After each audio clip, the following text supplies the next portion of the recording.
Welcome to Victor's Children, a podcast from so-called Canada talking socialism from below. My name is David Canfield. I live with my partner and cat in Winnipeg, Manitoba, which is in Treaty 1 territory, the traditional territory of Anishinaabe, Cree, Ojibwe, Dakota, and Dene peoples, and the homeland of the Métis Nation. All those of us in the Canadian state who aren't Indigenous need to commit ourselves to the struggle against settler colonialism. Victor's Children is a member of the Harbinger Media Network, a community working to promote left podcasts in Canada. Check out the list of Harbinger podcasts at harbingermedianetwork.com.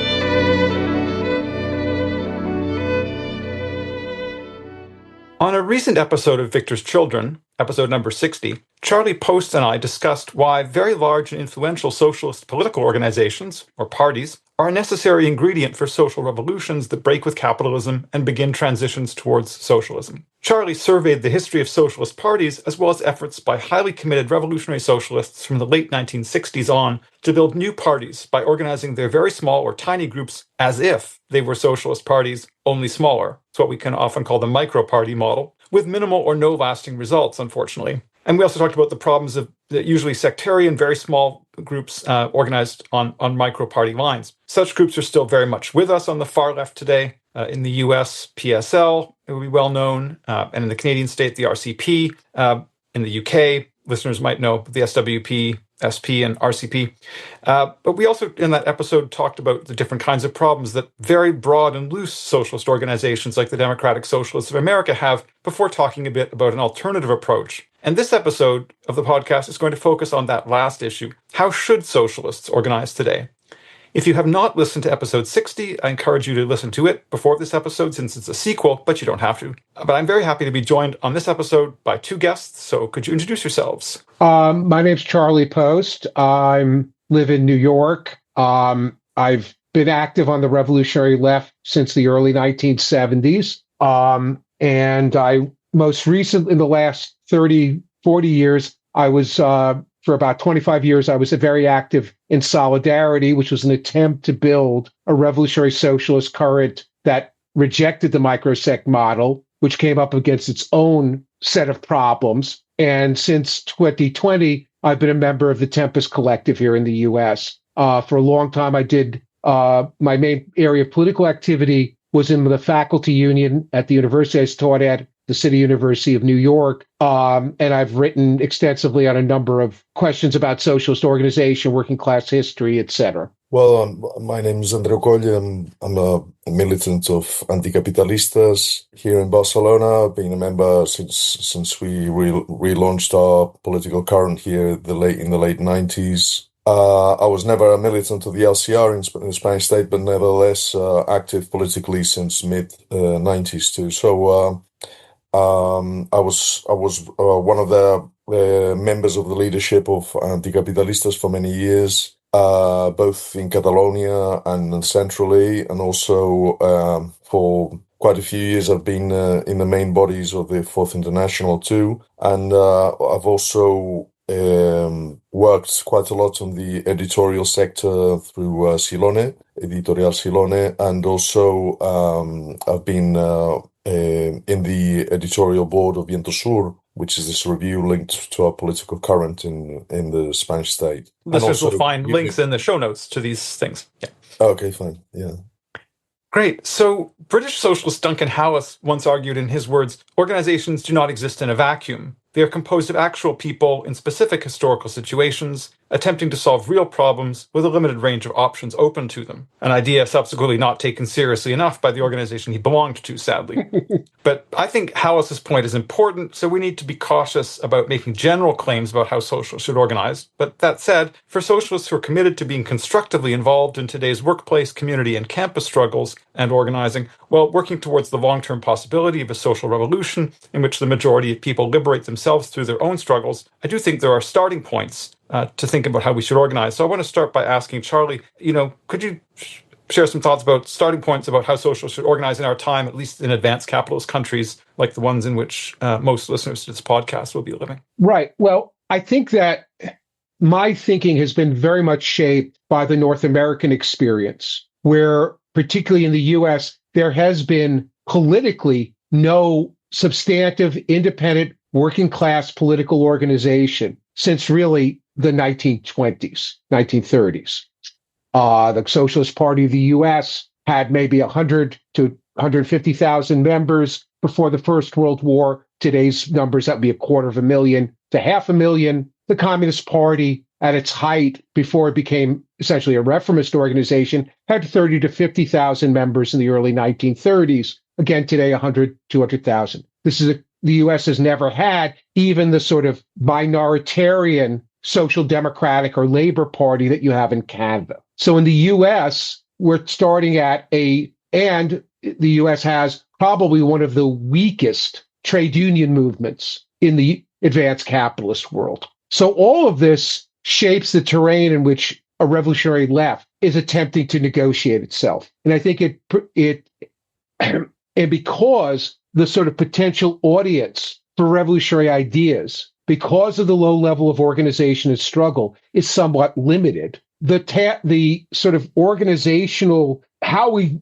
revolutionaries should organize is to be honest, a difficult question for those of us in North America, particularly in the United States. But based on my experience and based on what I think we did correctly in both the experience of solidarity that I was involved in until about 2011, and then the small successes the Tempest Collective has had in the past 5-6 years, I think that we need to first start with what is the basis of political unity. When I entered the revolutionary left in the 1970s, groups were formed around very specific, very narrow conceptions of what a revolutionary organization was to be. One that had a particular, not only programmatic vision of the self-emancipation of the working class, but a particular strategy for building a socialist movement, etc. And where there was a level of political and ideological homogeneity that was expected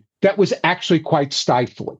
In the organization I first joined, which was the largest of the Trotskyist organizations in the U.S. in the early 1970s, the Socialist Workers' Party, anybody who raised questions about the organization's positions, orientation, even tactics, was seen as challenging the basic programmatic basis of the organization. Now, I think one of the lessons that many of us learned through that experience of the 60s and 70s, and then I've learned from the experience of solidarity, and then the difficulties involved that are confronted by a group like DSA in the US, is that there has to be some clear set of political basis of unity. And the sort of shorthand for me is a politics of revolutionary socialism from below, which sees the self-emancipation of the working class as the path through which we achieve socialism, and that as a result rejects both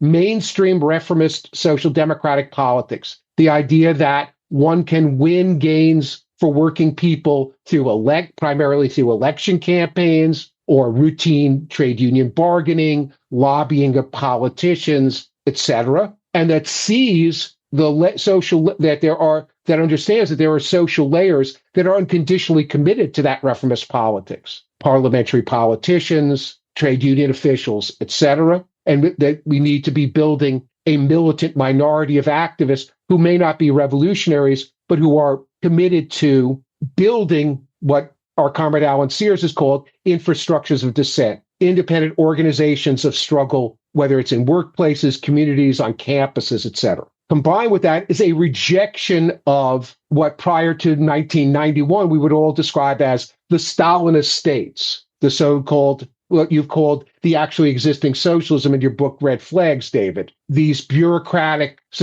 class societies that masqueraded as socialism, and which today those politics take the form of what we've called campism, where people look not to the struggles of working people, but to states and regimes that claim to be anti-imperialist or anti-capitalist. So the sort of basic sort of programmatic political unity has to be a rejection of both, on the one hand, reformist social democratic politics, and a rejection of Stalinism, social democracy, Stalinism or campism. And within that, there, for me, in the US today, there also has to be a recognition that the human material, as we discussed in our last discussion on this, that the human material for a real revolutionary party does not yet exist. There isn't a significant layer of radicalized working people organizing in communities or workplaces or wherever who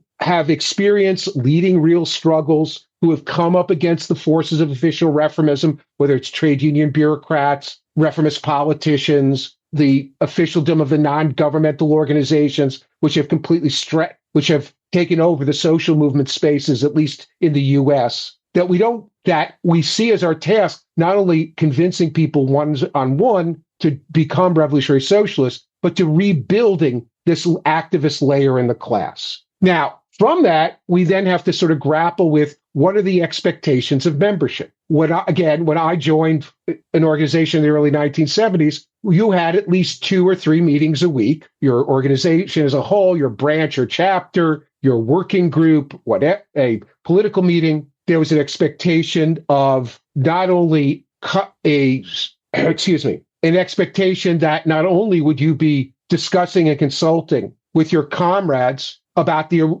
works that you're doing, but that the organization and its, quote, authoritative leadership would be dictating tactics. Today, I think what we have to see is that, for example, a reasonable level of activity cannot be easily quantified. I mean, that's the level of activism and struggle at this point, at least in the US, would be unrealistic to expect people to be devoting 20, 30, 40 hours a week to their political activity. As people age, they have to have jobs. Many have responsibilities of family, social reproduction, etc. I think, and this is something we're grappling with in Tempest, is what are the requirements of membership? Coming to meetings, being active either in the organization or working with other comrades in an area of work. In those areas of work, we're trying to develop a model in which our various local groupings and nationally set a broad policy, a broad orientation for our work. So, example, in our trade union activity,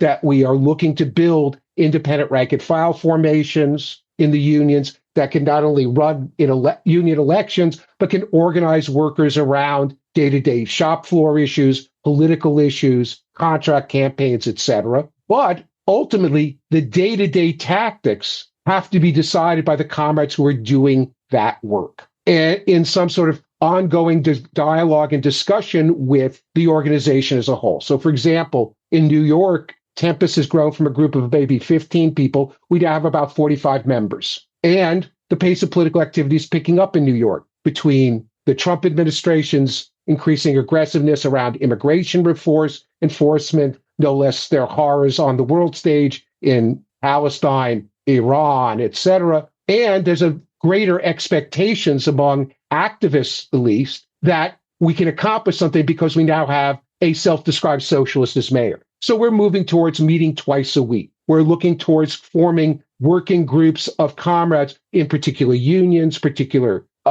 social movement organizations, etc. And to try to create a situation where these comrades are meeting amongst themselves, deciding making tactical decisions, but also reporting back and discussing it so that this becomes the work of the group as a whole. Now, all of this requires a fairly high level of democratic functioning, which means that when decisions are made, when broad orientations are adapted, when positions are taken, that has to be the result of open political discussion and a democratic vote on those decisions. And where the membership votes on not only the positions, but votes on leadership, etc. And recognition that debate and discussion and disagreement is not in itself a problem. In fact, it's usually a sign of the health of the organization that people are, in fact, committed to its politics and to its work and actually are trying to grapple with the complexities of any particular arena of activity, and that differences will arise,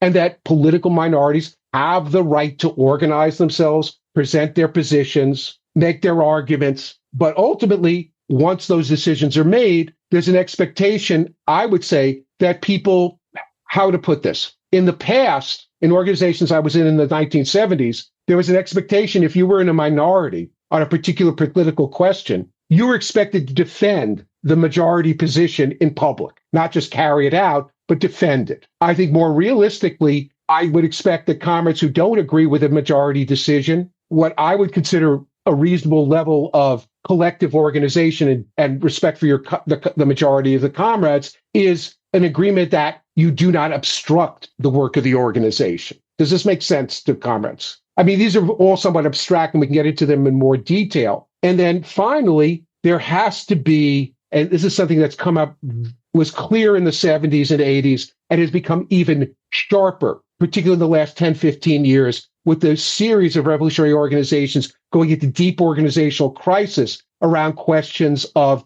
racial and gender oppression. That there has to be a commitment within the organization to fighting oppression as it appears within the organization, that revolutionary organizations are not, as some have claimed in the past, immune to racialized differences, gender differences, etc., and that comrades who are part of oppressed groups have the right to self-organization, to raise questions about the dynamics of the organization, etc. Again, this is at a very general level. I can give examples if comrades would like, but this is the sort of general take, is that we need a clear program, clear political basis of unity based on a rejection of social democracy and Stalinism, but where differences of orientation, etc., are to be expected, but where decisions, strategic and tactical decisions, are made through democratic debate, discussion, and deliberation,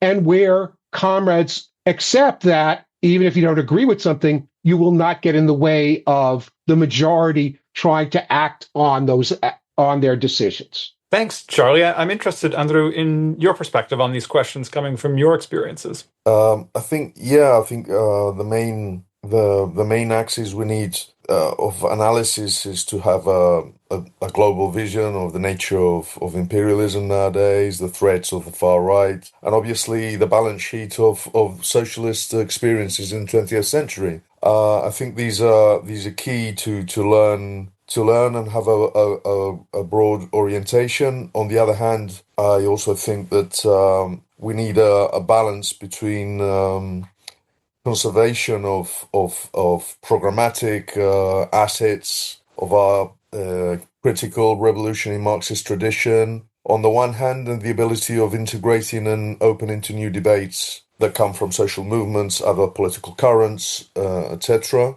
And obviously, on the other hand, I really have the feeling that we also need a balance between the will of organizing a more consistent revolutionary organization, and in the meantime, the ability of launching initiatives to regroup politically and rebuild a very broad socialist outlook for and integrate new generations into politics. And from this point of view, I still think it's very important to claim Lenin's understanding of politics as a specific activity, as opposed to just trade unionism, so to say, or typical approaches as lobbying, subordinate to main current politics and so on. And of course, this always implies some kind of accommodations or some kind of balances and some kind of maybe compromise in some aspects. And also from the point of view of internal democracy, of course, I think it's very important to have a climate, a very comradely climate, and an atmosphere of freedom of speech and exchange and debate. I think this is very important. And obviously, I think we also have to bear in mind that no specific political current has all the answers to the main questions posed nowadays, and we've got to have a very open-minded view of the need to discuss with many people. Sometimes you could agree with people from other political traditions that on some specific issues have a better approach than closer comrades in theory. So I think from this point of view, it's very important to participate in very broad intellectual, cultural debates that go a lot further than our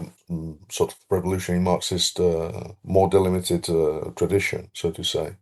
Perhaps a question on one specific point, and that's anything you'd like to say about the idea when it comes to like expectations about members' level of activity and the extent to which members are expected to be organized in a way that's kind of accountable to other members for what they're doing in unions and movements and some of those kinds of challenges? Yeah, sure. In my view, of course, another difference between sect or sort of faction group and a proper organization is the ability to be really rooted in real class struggle, in unions, in tenants movements, women's organizations, even pensioners. There's strong struggles in Spain, at least, around the pensions.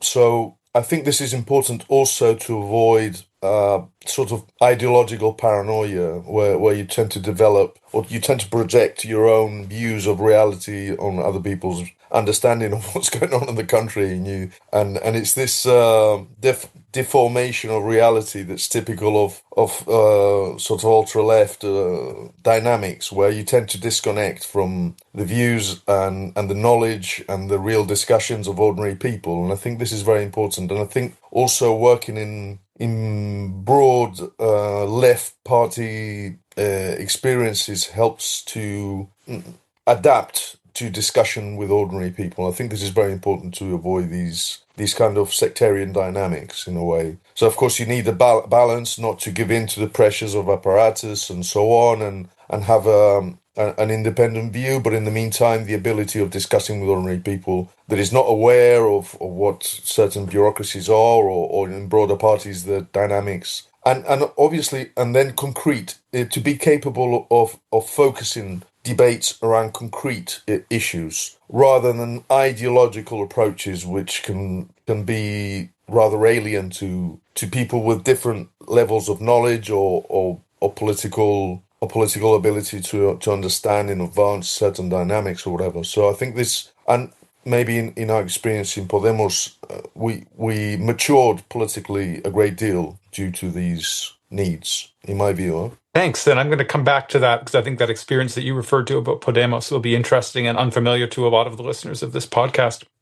So, Charlie, you touched on this earlier, but I wonder if you could pick up and explain it a little bit more, because this is a question about priorities comes up. We'll think here for people in the US and the Canadian state in particular, because that's where most listeners to the podcast will be. There's only, socialists only have a certain amount of time to devote to the political work. And there's a way in which, traditionally a lot of the kind of small groups on the far left have had their members put overwhelming amounts of priority on just the building of the small group and its world, which can produce the same kind of problems and worse of what Andreu just kind of referred to earlier. But can you talk a little bit about this question of priorities in terms of where people put their time and why we would argue for the kind of prioritization that you do? All right. Well, this is something we're grappling with in Tempest, because when we came together, the most important fragments of people who came together in the 30-odd people who launched the collective 6 years ago had come out of two very different experiences. The largest number were people who came out of the International Socialist Organization, which had done in the last 20 years of its existence some very important interventions in the world, where they actually did play a role with other radicals and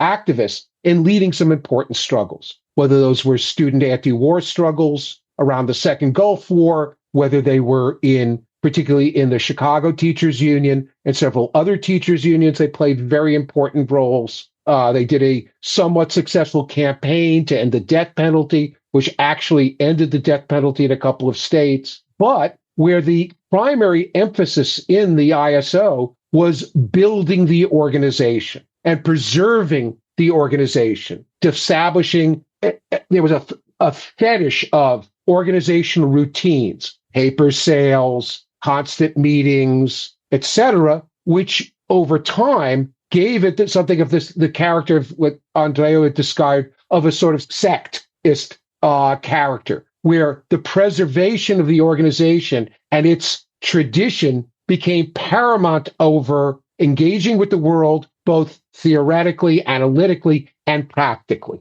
The other fragment, which included myself, were people came out of Solidarity, where we had bent the stick in exactly the opposite direction. We had done, and we actually were very successful at training people to do movement work, particularly workplace activism. We were able to integrate some newer comrades into the work that had been started by comrades who had helped found the organization, who had done very important work in several unions in the 70s and early 80s. However, what we couldn't do was cohere a revolutionary organization that could actually train the new activists we were attracting, not simply as good workplace activists, but as revolutionaries who thought about their work in terms of a political project. So we're trying in Tempest to try to find a way through that. So we have had some success, and I think there are many steps forward of building our organization.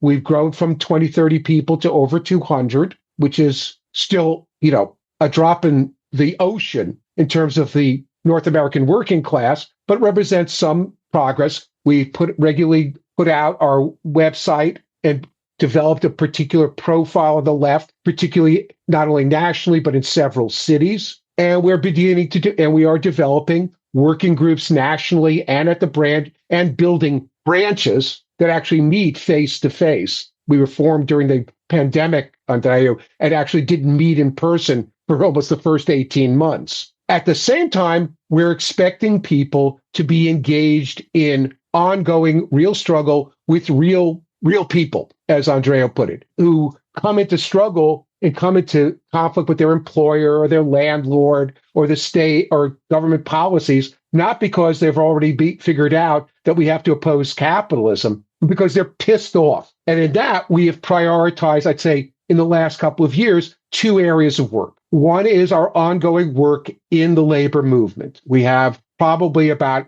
a quarter of the group of Tempest members nationally are active in their workplace organizations, in their unions, etc. We have a significant number of teachers, primary and secondary school teachers, a layer of people who teach in universities and technical colleges, and we have a handful of people who have come through the experiences of working in trucking companies, warehouses, nursing, etc. And we've been trying to develop our profile there, both in terms of the general political thrust of our work in the labor movement and engaging with and debating other socialist currents about how to rebuild a militant and radical labor movement in the U.S. and developing our work in particular unions. The other main area of activity has been Palestine work and anti-imperialist work. And we have comrades who are fairly active in a variety of pro-Palestine groups, whether through their unions. Many of times our comrades are the ones who help initiate and build Palestine solidarity committees within their unions. We have a significant number of comrades, particularly in New York, working in Jewish Voices for Peace, which is a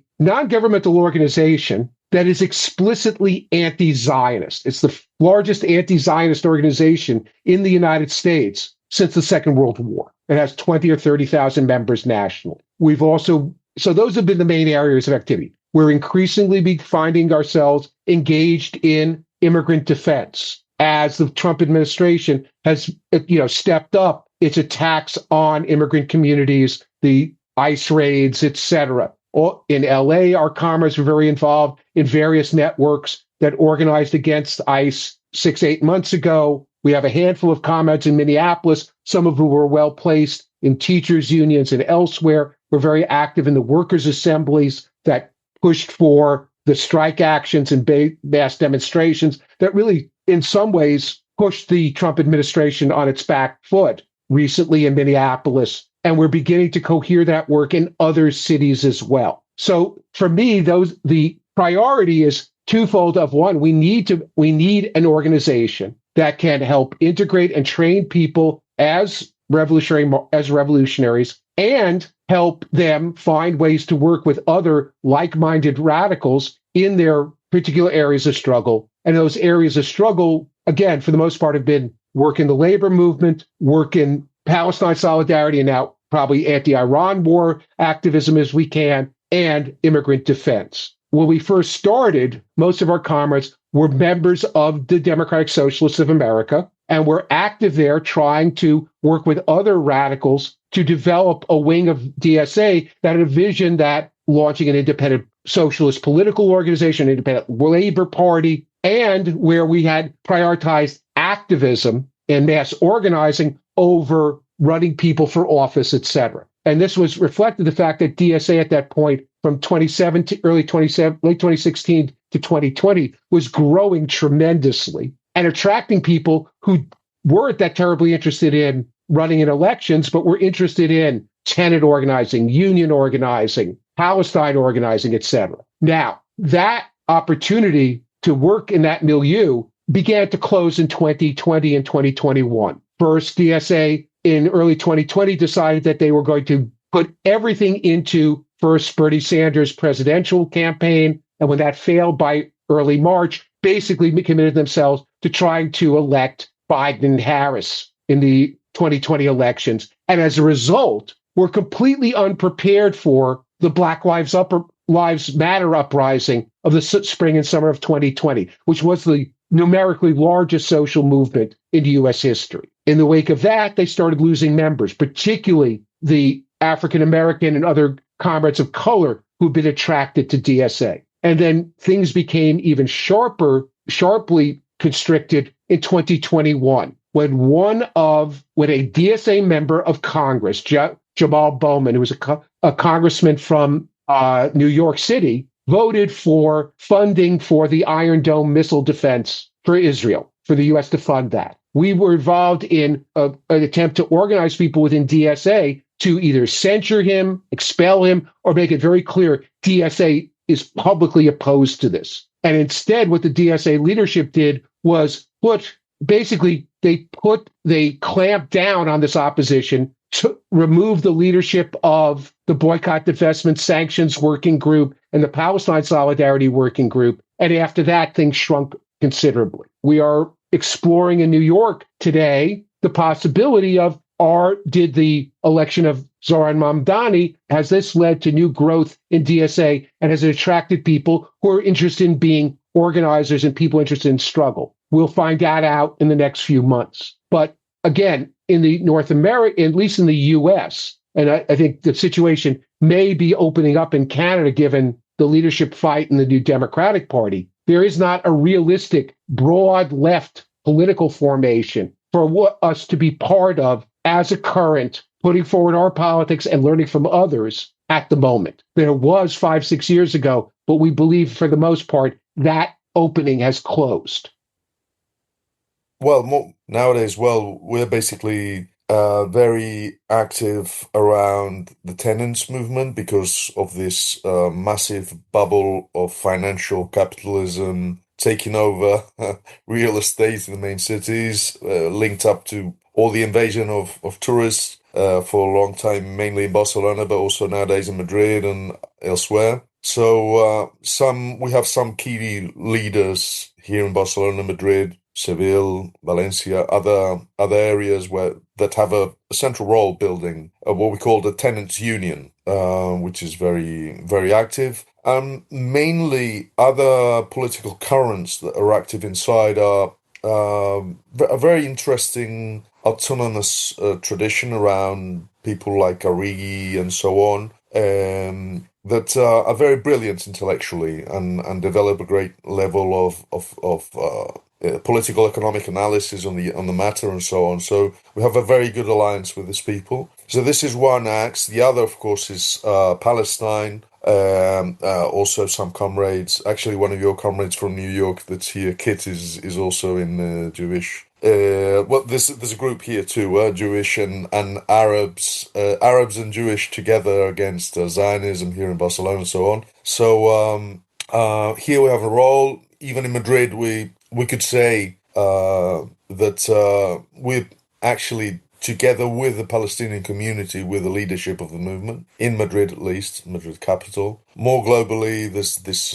broad network called RESCOP, where we could be, in a way, the left wing of it, with allies, some libertarian allies, and so on. And then another axe, of course, has been unionism, which we're working on to centralize. And after the experience of Podemos, we launched also a youth front called Abrir Brecha, opening the breach, so to say. And it's been quite useful to develop to create an independent youth organization led by comrades. And especially at the end of the experience of Podemos, where Podemos was increasingly, we could say, an electoral phenomena rather than a social movement or political social movement. And because of its drift to the right, of course, that compromised a bit of our political image. Although we're still in the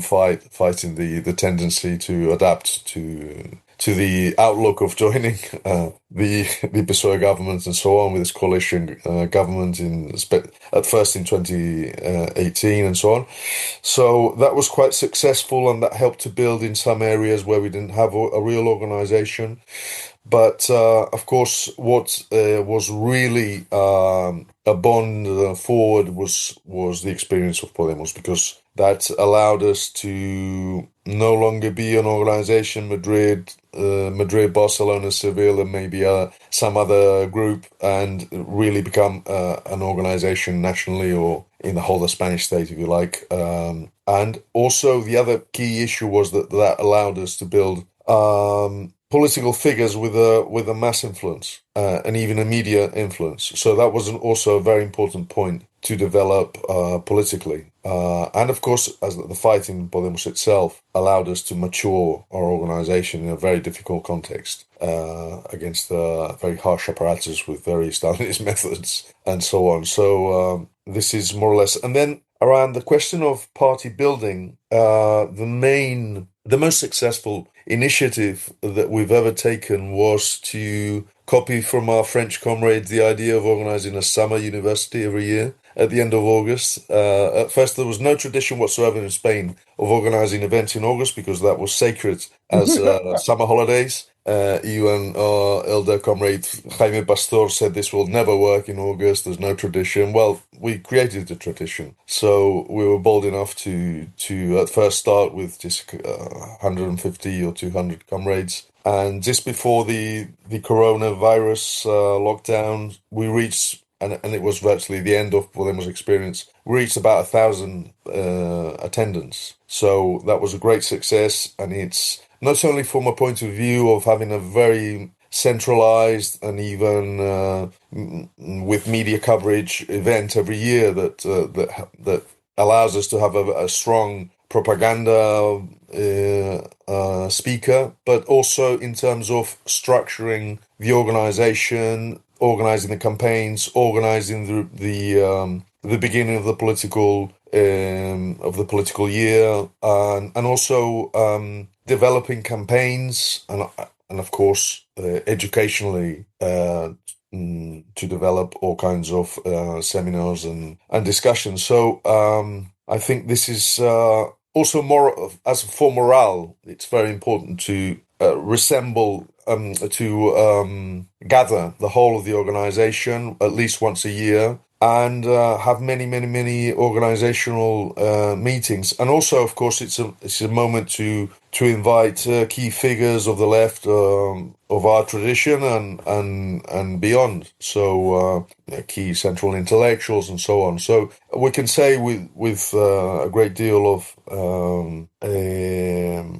quite happily that it's probably the most important event, at least in summer, of the left in the Spanish state. Although we still remain a very modest organization, but people and comrades we invite of other comrades of other tendencies of the left, nationalist, Podemos, United Left, unions are very impressed about the level of organization and the quality of the debate, and the very pleasant atmosphere and comradely atmosphere we were able to create. So I really recommend. Our Italian comrades started 2 years ago. I insisted about 10 years or to Franco Turigliatto to launch the same activity, and they've increased 50% attendance this summer. So, and they're expecting to grow at the same pace next year. So I think this is also objectively a political need for the left, because there's such a vacuum all over the place that whatever you launch, if it's interesting and open and comradely, this is useful, and you have people from other currents that come every year,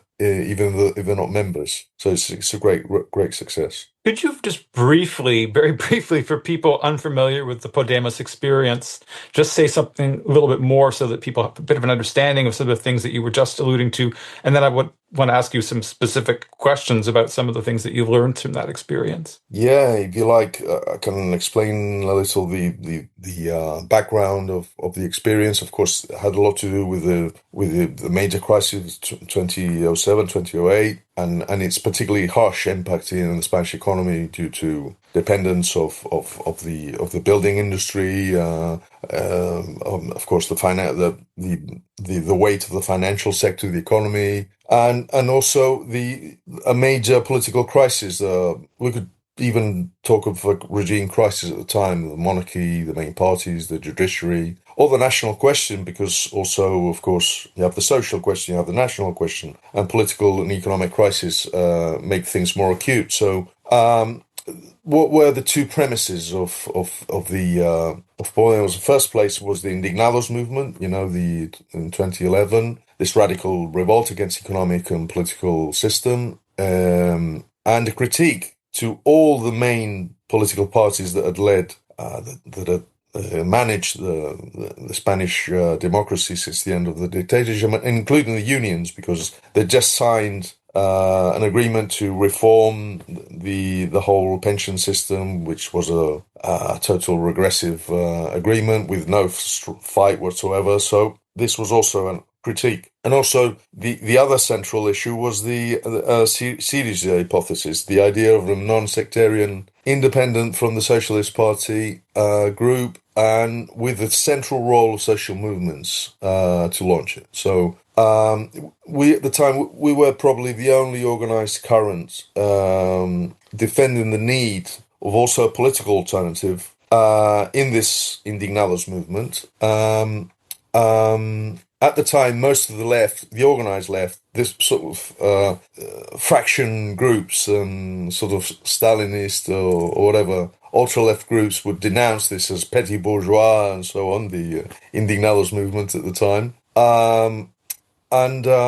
Later, when we launched Podemos, many of the people that at first were critical of the idea of a political alternative then bent the stick and shifted completely to the other side with a sort of governmentalist approach, saying that parties were only useful to govern and go into office. So we had to fight and bend the stick the other way, saying that we had to keep a balance between political alternative and a broad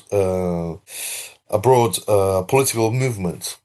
Party movement was our formula at the time. So, and then from the beginning, so as I say, we had to fight this double illusion, this sort of autonomous anti-party movement illusion at the first, as Daniel Ben Said would pose it, and then this electoralist, reformist, political illusions of managing or having the illusion of being able to break from neoliberalism just from seizing governmental power. And our role was this, just to maintain a radical party linked to the new generations. And our agreement initially was with Pablo and his group and our organization, because we didn't have an organization at the time. Then when they started to attack us and so on and marginalize us, they invented that we were doing entryism, which was absolutely false, of course. In any case, our idea was to build a new common sense opposed to the one spread by establishments and trying to break all the neoliberal consensus developed in society since the 70s. So, and also the other element was important. There was a critique of the Spanish regime and all the limits of the transition, post-Franquist transition, which are key issues nowadays: memory, impunity, crimes, and reminiscences of the dictatorship in the state apparatus. They've just a few months ago they condemned the general attorney of the state because he was trying to judge the right wing sort of Trumpist sector of Madrid, of the PP, and they disorganized this massive farce, judicial farce, to get rid of this general attorney. You can imagine what kind of judiciary you have in Spain, totally controlled by the right and the far right. It's incredible.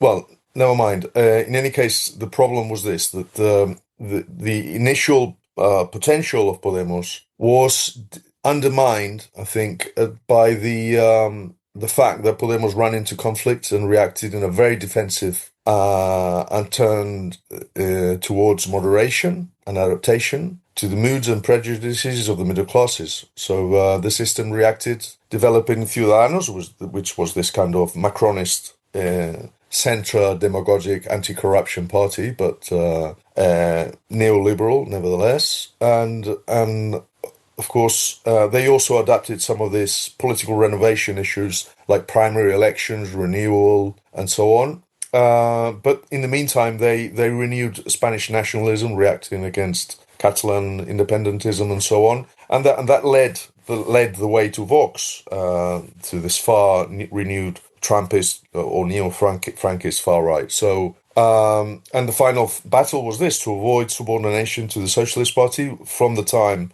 that the defeat of Syriza had a great impact in the evolution, or the involution, we could say, of Podemos, there was never a rigorous balance sheet of the impact. They said, the leadership said, well, Spain's not Greece, they can't treat us in the same manner. So there was no real critical balance sheet of the turn of Tsipras. And of course, this exposed all the limits. And from then onwards, the leadership of Podemos decided to be part of a subordinate coalition with the Socialist Party. And of course, that led to the disintegration of Podemos. And due to all the fractional battles against other components of the new, so-called new left parties, that led to a subordinate position of Podemos. And nowadays you have Sumar, which is also in crisis. So you have all this subordinate new parties to the Socialist Party in crisis, because now they've experienced all the limits of being subordinate to a social liberal government. And sadly enough, we're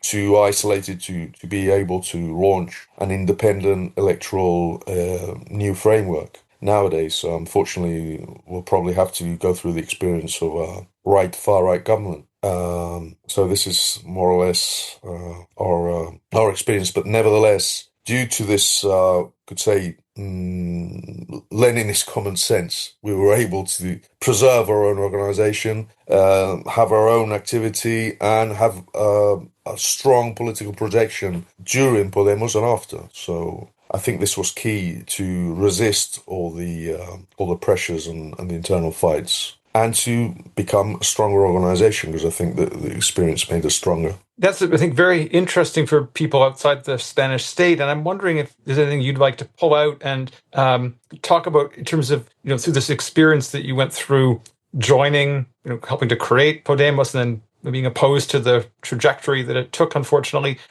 key things that you learned that would be useful for people outside the Spanish state to know in terms of things you would want to generalize from that experience. Is there anything that really stands out there? I think, as I said earlier, that although I must say that I didn't have a direct role in Podemos, because at the time I was responsible for our summer university. Then we launched the publishing house, Silone, and I was taken over by all these tasks. And other comrades were more directly invested in the experience. But in any case, I'm quite proud to say that we were able to launch very concrete battles that were understandable for the majority of people that sympathized with Podemos at the time.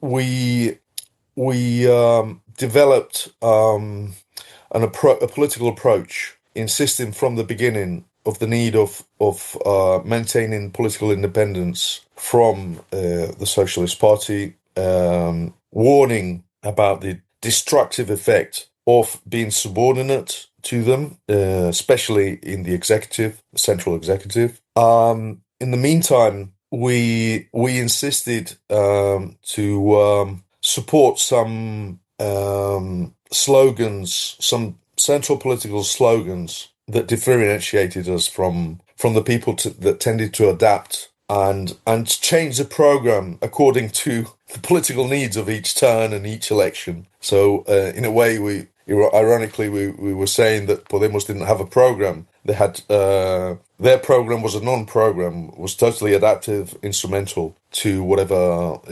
electoral initiative or whatever. The other element I think that was important is that we learned of our errors. We were, I think, rather naive at first to believe that there would be a real internal democracy. I think we were a bit too naive not to see in advance that Pablo Iglesias had this view of a very Bonapartist media leadership, and also his proposals about political renovation and so on were very linked to a very American way of, how you say, primary elections, very plebiscitary online methods that would devaluate grassroots organization, open political discussion, and the real say of the base of the initiative. So our struggle was always to develop the rank and file, and of course the problem was that they systematically used media influence to lead from the media, basically, and of course we were always on the defensive because they always had the initiative, and we had to struggle in the rank and file to be able to oppose a different alternative. We were defeated in terms of lifting an alternative that could be hegemonic. So as I said in other contexts, it was a defeat, but it wasn't a failure. And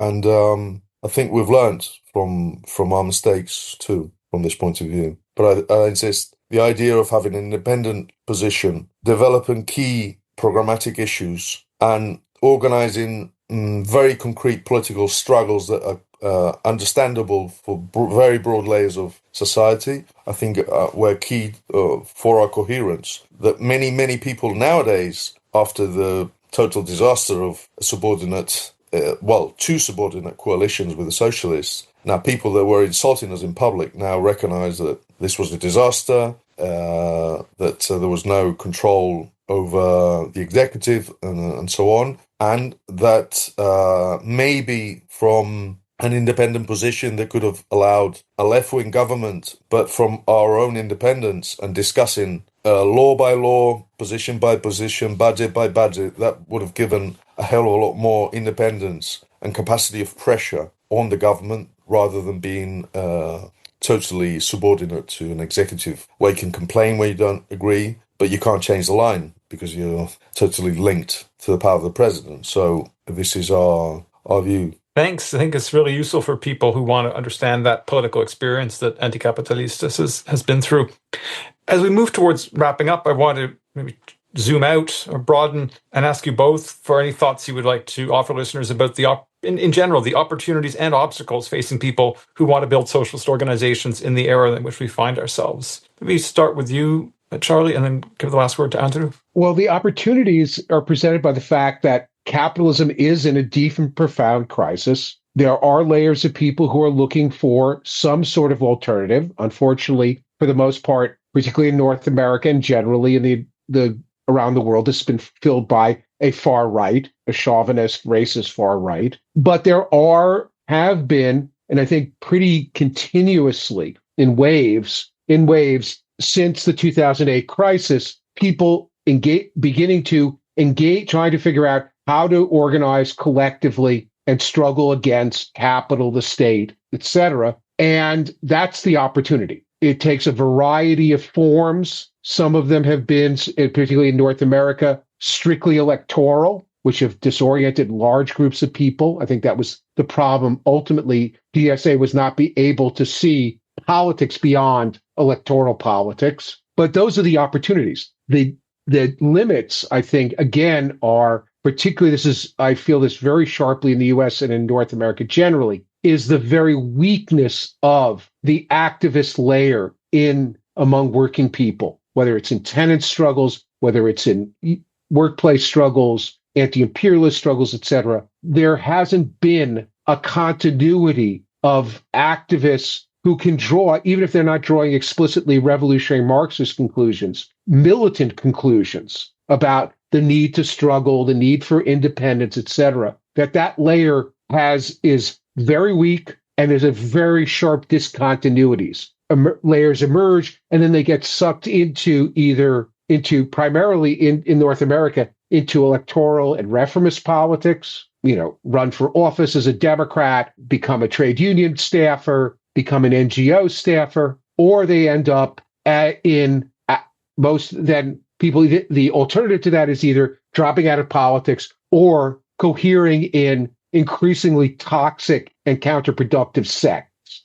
So those are both the opportunities and obstacles. And again, Tempest, as a very small and very new organization, is trying our best to negotiate and find our way between these, and are hoping that we can play some role in rebuilding that activist layer, and within it, a current of conscious revolutionary socialists. Well, in my view, key issue is that the strength of the right is desperation and hatred. The strength of the left is hope, fraternity. And I think that it's key to develop an alternative imagination of what could be possible with all the means and possibilities that we have nowadays. And say it's very concrete. It's transition to another economic model, ecologically, new sources of energy, generalizing, new jobs, green jobs, radical reform of tax politics, and so on, new forms of transport, etc. This is and concrete campaigns around issues and demands that can link all these elements. For instance, free transport, because this has a social dimension, has an environmental dimension, has a unionist dimension, has jobs, creates jobs, etc. So I think this is very important. One of the main tasks for Anticapitalistas and the far left in Europe, at least, is to propose and develop some kind of transitional program in the framework of the European Union, which is in a major crisis, because historically it was built around the idea of social welfare, peace, and human rights. So after all the wars that have been going on, all the thousands and thousands of Northern Africans and Middle East people that have drowned trying to reach Europe in the Mediterranean, and with all the austerity politics that have been going on since the crisis of the euro in the early 2010s, I think it's very important to relaunch the left. And then the other thing that I think is absolutely key is that the revolutionary left will have influence, who were able to relaunch the left in general, the broader, and the unions and the social movements. For instance, in Germany, a party like Die Linke was in a very, very delicate situation not long ago. But it was the left wing, especially Marx 21 comrades, that around all their theories of organizing, learning of many experiences in American labor movement, the organizing in Chicago, the teachers, and so on, are trying to apply this to rebuild unions, rebuild broad parties, etc. I think this is a very key issue to revigorize all the left and the labor movement in the broad sense possible. So I think all this is important, but in the meantime, trying to understand the dynamics of the international situation, new forms of imperialism, new forms of far right, and the need to have an internationalist outlook. I think this is absolutely key to avoid major political errors in the times ahead. Thank you both. Thank you for the invitation.